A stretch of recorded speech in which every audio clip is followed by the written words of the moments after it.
Alright, this video is to go over acid naming to make sure that you can name the two major, well, basically the two kinds of acids is really what it comes down to. So when we go to do acid naming, first thing you got to realize is there's basically two kinds of acids. There's binary acids and oxyacids. Binary acid means it basically only has two elements. That's how you tell a binary acid. So it's only going to have two elements in there. Oxyacid just means it contains oxygen, so that's even easier to spot.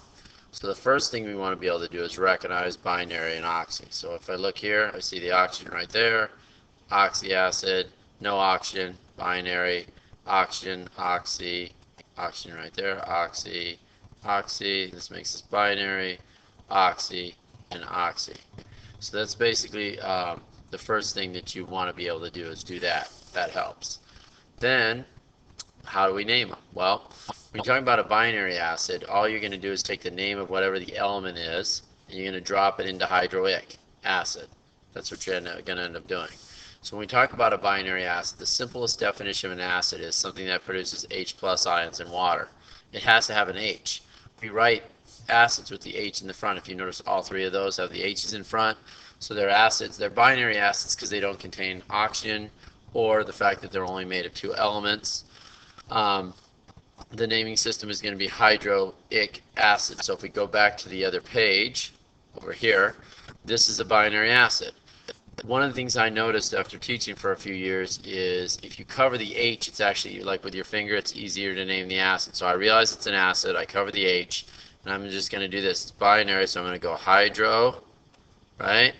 Got an ic and an acid, and then all I'm going to do is take the name of that element and drop it right in there.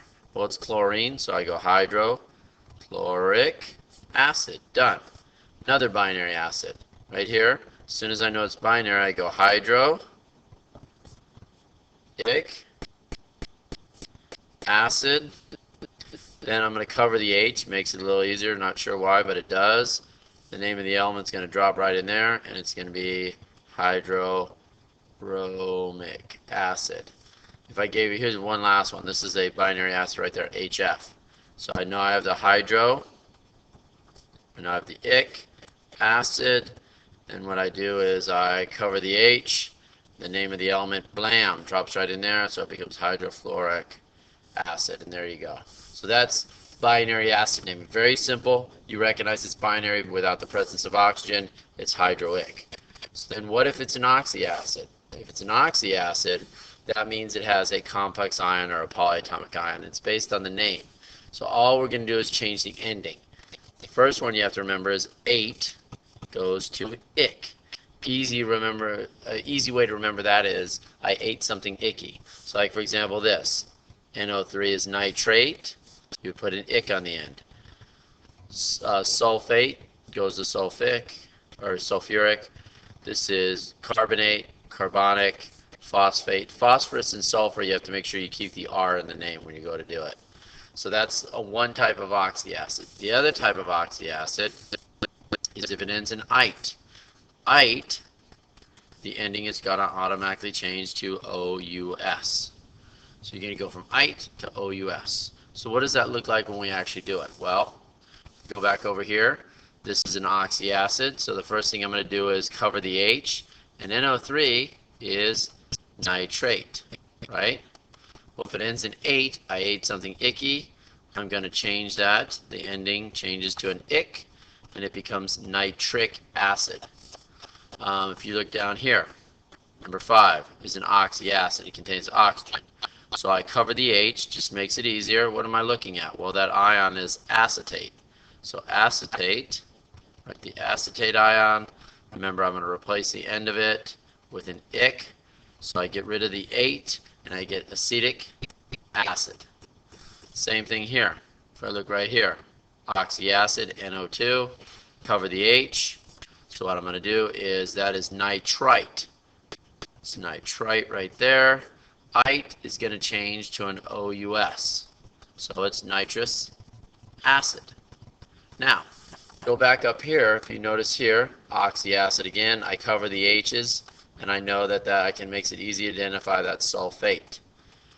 With sulfur, you can't add a prefix, you have to keep the R. So you can't say sulfic acid. So what you do is you return to the base element sulfur, so it ends up being sulfur with an ick on the end of it, and you get sulfuric acid. You look right here, same thing. This is an oxy acid. I cover the H. SO3 is sulfite. I is going to go to OUS, but I have to keep the base element name with sulfur and phosphorus. To the R, sulfur becomes sulfurous acid. Last but not least, we have the one down here. This is an oxy acid right there. That is phosphate. Right?